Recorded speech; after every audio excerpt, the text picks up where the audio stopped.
અશોકભાઈ એટલે એક નિસ્વાર્થ સેવાના ઓલિયા કે એમને કોઈ દિવસ છોકરાઓને કાંઈ થયું હોય તો કહેવું ન પડે કે ભાઈ આજે છોકરું માંદું છે કે છોકરું લખતું નથી, કોઈ પણ હોય તો અશોકભાઈ આવા વાત. કારણ કે બપોર પછી અમને ત્યાં ખરેખર બહુ મજા આવતી. એવું નથી બીજામાં ન આવતી, પણ આમ અંદરથી એમ થતું કે આપણે ત્યાં ઘડીક જઈએ તો વધારે મજા આવશે. અશોકભાઈ અને સેજલભાઈ આપણી સંસ્થાના હોનહાર શિક્ષકો. કુસુમબેનની જે ટીમ હતી તાલીમની, એમાં ઘડાઈને તૈયાર થાય. એ શ્રેષ્ઠ શિક્ષકો બના ગ્રુપમાંથી ધીરે ધીરે ઘણા શિક્ષકો ઓછા થયા, એમ હવે આ બંને જણા ઓછા થઈ જાય. અશોકભાઈની પ્રકૃતિ જુદી છે, આ બેનની પ્રકૃતિ જુદી છે. અશોકભાઈ આખા બોલે છે અને બેન અડધા બોલે છે. અશોકભાઈને 2-6 મહિના પહેલા, વર્ષ દિવસ પહેલા 2-3 વખત પૂછ્યું કે હવે તમે નિવૃત્ત થશો પછી શું કરશો, સંસ્થામાં પાછા આવશો ને, સેવા આપશો ને? બોલે કે પહેલા તો મારે આ ગલીમાં દાખલ થવું નથી, આ રસ્તો જ ભૂલી જવાનો. આ બેનને પૂછ્યું કે શું કરવાના, તો કે હું નિવૃત્ત થઈશ તો મારો જે ક્લાસ છે એને હજી આગળ લઈ જવા માટે હું સંસ્થામાં આવવાની છું. અશોકભાઈ ભલે કહેતા હોય પણ અહીંયા આવ્યા વગર રહે નહીં, અને એમ થાય ફાલ્ગુની બેનને લેવા આવવું પડે એટલે આનંદમાં કહેતા હોય. પણ અશોકભાઈ છે એટલે બાળકો પ્રત્યે બહુ લગાવ પહેલેથી, અને હવે પસંદગી જ્યારે કરી ત્યારે એમ જ કરી હતી. કુસુમબેનના સમયમાં મેં એમને કીધેલું કે આપણે હોસ્ટેલમાં અને સ્કૂલમાં લોકભારતીના એકાદ વિદ્યાર્થીને ટ્રેનિંગમાં લઈએ અને એને શિક્ષક બનાવીએ તો બહુ ફરક પડશે. અશોકભાઈના મોટા બાપુજી હિંમતભાઈ ખાટસુરિયા એ અમારા બધાના ગુરુ, મસ્ત માણસ, બહુ સારા કવિ, લેખક અને સમાજ સેવક. એમણે ભલામણ કરી, અશોકભાઈને લીધા અને અપેક્ષા મુજબ બહુ સારા નીવડ્યા. આપણી શિક્ષકોની મિટિંગ હોય, સંસ્થાની મિટિંગ હોય, બધાના અભિપ્રાય લેવાતા હોય, અશોકભાઈ બહુ સ્પષ્ટપણે પોતાનો અભિપ્રાય આપી દે. મેં કીધું આખા બોલા કંઈ સ્પષ્ટ કહી દે, અને કોઈને દુઃખ લાગે એવું હોય ને હોય અને અહીંયા આવતા રહે, આ બાળકોને મળતા રહે. કાંઈ નહીં તો તમે એના ટીચર્સ ટ્રેનિંગ કોલેજમાં ઉપયોગ કરો. સારામાં સારા શિક્ષકોનું ઘડતર કરવું હોય તો અશોકભાઈ તમને બહુ ઉપયોગી થશે. સેજલબેનની વાત કરીએ. કુસુમબેન અને હર્ષાબેન આવ્યા ત્યારે સંસ્થામાં અંગ્રેજી જાણતા શિક્ષકોની અછત હતી, અને આપણા ટીચર્સ ટ્રેનિંગ કોલેજના વારંવાર વર્કશોપ થતા. એ વર્કશોપમાં દેશ વિદેશ, મહારાષ્ટ્રમાં, મદ્રાસમાં, દિલ્હીમાં બધે જવાનું થતું. તો મોટાભાગના શિક્ષકો ગુજરાતી જાણતા હતા, પણ ધીરે ધીરે અંગ્રેજી જાણતા શિક્ષકોનો એક જૂથ બને તો એકબીજાને સમજવામાં સારું રહે. એ તપાસમાં હતા. એમના પિતાશ્રી નવીનભાઈ, જેને બાબાભાઈ કહેતા, મારું નામ એ નવીનભાઈ, પછી બનસુખ કાકા આપણા, બનસુખભાઈ મહેતા, કાંતિ કાકા આપણા, પ્રતાપભાઈ મહેતા આપણા, આ બધાને વારંવાર મળવાનું થાય એટલે બધાને ઓળખાણ વિચાર તો કે આપણા બજારમાં એક છોકરી છે, અને એવી રીતે અમને બેનને લઈ આવ્યા. એમને ટ્રેનિંગ લીધી, એમણે પણ અપેક્ષા મુજબ બહુ સારું કામ કર્યું. આ બધે શિક્ષકોને એ તો હજી સેવા આપવાના જ છે, એટલે જરૂર થઈને બેસવું નથી. એ આપણું સદભાગ્ય છે, બાળકોનું સદભાગ્ય છે. બંનેને હું ખૂબ આપણા વતી શુભેચ્છા પાઠવું છું. આરોગ્ય સારું રહે, બધું કામ કરતાં કરતાં નિવૃત્તિમાં પણ આનંદ માણે અને સાથોસાથ સેવા પણ કરતા રહે, એવા અભિનંદન સાથે વક્તવ્ય પૂરું કરું છું. આભાર. હવે મને ખરેખર ભલા આમ મને પૂરો સંતોષ છે. મેં જે કામ કરી લીધું છે, અને એક છે એક હું સ્વભાવ થોડોક બોલાય ન બોલાય એવું થઈ જાય, પણ માત્ર ને માત્ર એટલા માટે કે મારી સંસ્થાને મેં સમર્પિત કરી કામ કરે. કદાચ આપણને એવું લાગે તો ત્યાં કડવા શબ્દો બોલાઈ જાય, આખા બોલાય થઈ જવાય. શું કામ કે એમાં સંસ્થાનું હિત હોય. ભલે ત્યારે કદાચ મને કોઈ ન સમજી શકે, પણ કદાચ સમય જાય પછી 100% એ વાત છે, એ કડવા શબ્દો છે સંસ્થાના હિત માટે, મારા છોકરાના હિત માટે, મારા કર્મચારી ગણ માટે, આ 3 માટે મેં હંમેશા કડવા શબ્દો બોલ્યો છે. અને મને એનો ગૌરવ છે કે નાનો બોલી શકતો હતો. અને એના માટે ખરેખર ખૂબ આભાર. મારા પહેલા મંત્રી બેઠા છે ને અત્યારે હું નિવૃત્ત થયો ત્યાંના મંત્રી, કે મને સહન કર્યો છે અને કોઈ દિવસ એના માટે એક્શન લીધી કે એનું કોઈ રિએક્શન આવ્યું, કોઈ વસ્તુ નહીં. એ મારે આભાર માનવો પડે. આજે કર્મચારી ત્યારે જ તે બોલી છે કે જ્યારે એની સ્વતંત્રતા હોય છે, અને દુનિયામાં સ્વતંત્રતા જેવી કોઈ મોટી ચીજ નથી. આ સંસ્થામાં સ્વતંત્રતા છે. હું તો શિક્ષકોને કહું, ખરેખર તમે સંમત ન હો ત્યાં ટેસ્ટથી તમે નહીં માનો. આ લોકો સમાજ સેવકો છે, આ કોઈ પર્સનલ કોઈ નામ પ્રતિષ્ઠા માટે બેઠેલા માણસો કે કોઈનો હોદ્દો દેખાડવા હાટું કેવો નથી.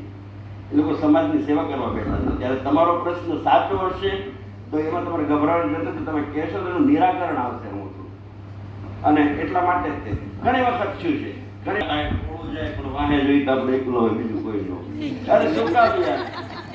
અને મને સંતોષ છે કે આપણી સાચી વાત હોય, રજૂઆત થઈ હોય, એનું નિરાકરણ આવ્યું હોય ને આવવું હોય. અને આવું તંદુરસ્ત જ્યાં મેનેજમેન્ટ હોય ત્યાં હંમેશા કામ છે એ દીપી જ ઉઠે. અને આભાર કે હું આવા બહુ સરસ મેનેજમેન્ટ નીચે કામ અત્યાર સુધીનું કર્યું.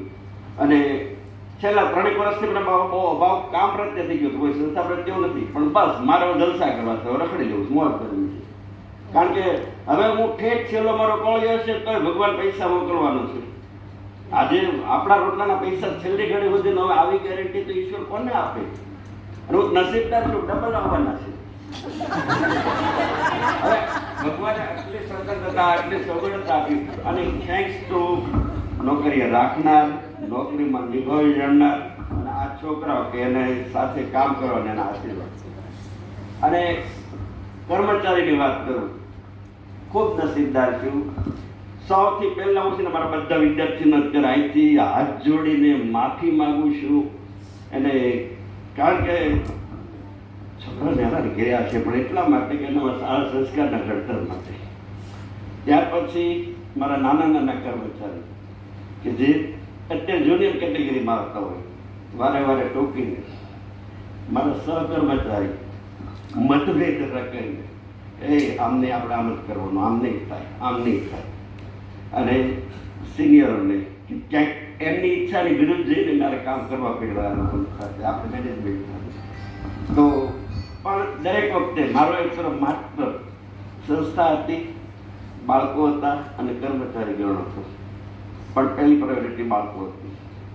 છોકરાનો હિત થાય, કદાચ ક્યારેક તો હોય બને ઘણા ખીચાય, એ નોકરી વહી જશે, આમ ભગવાન એને આપી છે, એ લઈ જશે, હું ખોટું છે. કોઈ આપનાર પાછું લે તો એને દુઃખ ન લગાડે. અને એ મસ્તીથી કોશિશ કરી, મેક્ઝિમમ કોશિશ કરી છે, સારી રીતે જીવવા કોશિશ કરી છે. અહીંયા રહ્યો ત્યાં સુધીનો મારો દરેક સમય તમે નહીં માનો, હાલતા ચાલતા ઉઠતા બેઠતા વિચારતા બસ મને છોકરા દેખાય, કર્મચારી દેખાય અને સંસ્થા દેખાય. અને દરેકનું હિત પાછું નોખું નોખું હોય. ક્યારેક કયું વધારે સારું છે તો પહેલાં સંસ્થાને વફાદાર થઈ જવાનું આવે ત્યારે બહુ મોટી વાત હોય તો. કારણ કે સંસ્થા છે તો શિક્ષક એ છે ને છોકરા છે. પાછું ક્યારેક બાળકોના પક્ષે થઈ જવાનું કે છોકરા છે તો આ સંસ્થા છે ને આ શિક્ષક હોય છે ને આ મેનેજમેન્ટ અંદર કોઈ ન હોય. ક્યારેક કહ્યું ત્યારે એ પક્ષે પણ એમ કરવું જોઈએ અને એનાથી મજા આવે છે. અને મને બધાનું ખૂબ દિલથી હું બધાનો માફી માગું કે મેં બહુ બધાને હેરાન કર્યા છે. પણ આગળ મને એ સંતોષ છે કે હું ટેસ્ટથી અહીં સુધી પહોંચ્યો અને મને બધા હાંભળ્યો છે. આ જ્યાંથી આ તો વિચાર કરો આ માણસ કેટલા 500 કિલોમીટરથી હું કામ આવવું જોઈએ? મેં કીધું હું કામ આવ્યા, શું કામ કાંઈ શું જરૂર છે? આજે આખી પેટ્રોલ બેઠી છે, અત્યારે 12 ગામવાળા છે. હવે આ એટલે આમાં એક જણ તે એટલે આમાં શું છે, કોઈ આ નિવૃત્તિ એ સામાન્ય વસ્તુ છે, પણ તમારા દિલની જે સ્મૃતિ હોય છે ને એ લાઈફ ટાઈમ હશે. હું અહીંથી નિવૃત્ત થઈ જાઉં અને મારે એવું ખરું કે હું એક વસ્તુ છોડું પછી બસ, પછી જ્યાંથી જે થઈ ગયું એ થઈ ગયું, એ છોડી પછી આપણે હવે આપણો નજર બીજી દિશામાં દોડાવી દેવાની. પણ અહીંના સ્મૃતિમાં એક જણ એક એકની યાદ અને એક એકના સંભાળના હશે. આભાર. નમસ્કાર. માનનીય સર્વે વડીલો, આમંત્રિત મહેમાનો, મારા સાથી મિત્રો, 30 વર્ષ 3 દાયકા જેટલો સમય આ સંસ્થામાં મેં પસાર કર્યો છે. એટલે અહીંયા વર્ષોમાં જીવન ઉમેરવાની વાત છે. જ્યારે હું અહીંયા આવી ત્યારે મારી પાસે વર્ષો હતા, આયુષ્ય હતું, પણ મારામાં જીવન નહોતું. આ સંસ્થાએ, આ બાળકોએ, આ મેનેજમેન્ટે મને જીવન આપ્યું છે. ઈસવીસન 1994થી જ આ સંસ્થા સાથે અતૂટ નાતો બંધાઈ ગયો. મુરબ્બી શ્રી બાબાભાઈ, કુસુમબેન, મૃદુલાબેનના માર્ગદર્શન નીચે મને અહીંયા શિક્ષણનું કામ કરવાની તક મળી. શ્રી મફતભાઈએ સતત પ્રેરણાનું સિંચન કર્યું. જુદા જુદા અને નવા નવા અનુભવો થયા, તેમાંથી મારું વ્યક્તિત્વ ઘડાયું. શ્રી કુસુમબેનના માર્ગદર્શન નીચે મધર્સ ટ્રેનિંગમાં પણ કામ કરવાની તક મળી, ટીચર્સ ટ્રેનિંગમાં પણ કામ કરવાની તક મળી. તેને મારું સદભાગ્ય માનું છું. આ શાળાની એક એક ઈંટ અને એક એક પથ્થર જાણે મારો પોતાનો હોય તેવો મને અનુભવ થયો. મને આ શાળામાંથી ઘણું બધું શીખવાનું મળ્યું. મારા માતા પિતા અને કુટુંબમાંથી મળેલા સંસ્કારો આ શાળામાં ઉજાગર કરવાની મને તક મળી. આજના દિવસે મારા પિતાની ખોટ મને બહુ સાલે છે. એમના તરફથી મને સતત પ્રોત્સાહન અને માર્ગદર્શન મળ્યા છે. આ શાળામાં મેં જીવનના તડકા છાંયડા અનુભવ્યા છે. આવી સકારાત્મક ઉર્જાવાન સંસ્થા છોડવી કોને ગમે?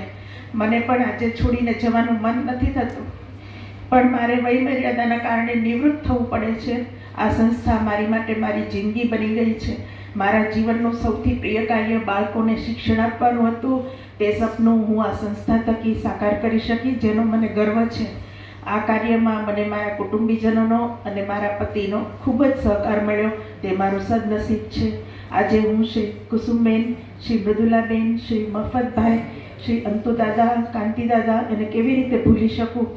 આ સર્વે મારા માટે પ્રેરક બળ હતા. મારા કાર્યકાળ દરમિયાન મારા કપરા સંજોગોનો સામનો કરવો પડ્યો હતો. તે દરમિયાન એ સંજોગોમાંથી પણ હું પસાર થઈ ગઈ. તેમાં શ્રી અમિતભાઈ તથા શ્રી અશ્વિનભાઈએ મને ખૂબ જ સાથ સહકાર અને પ્રોત્સાહન પૂરું પાડેલ, જે બદલ હું તેઓની આભારી છું. હું ફરીથી કહું છું કે વયમર્યાદાને કારણે મારે ફરજિયાત નિવૃત્તિ લેવી પડે છે, પણ ભવિષ્યમાં હું આ સંસ્થાના સ્મરણોને ભૂલી શકીશ નહીં અને સંસ્થાને જ્યારે જ્યારે મારી જરૂર પડે ત્યારે શિક્ષણના કોઈ પણ કાર્યમાં હું મારાથી શક્ય તેટલું યોગદાન આપીશ. Thank you. આભાર.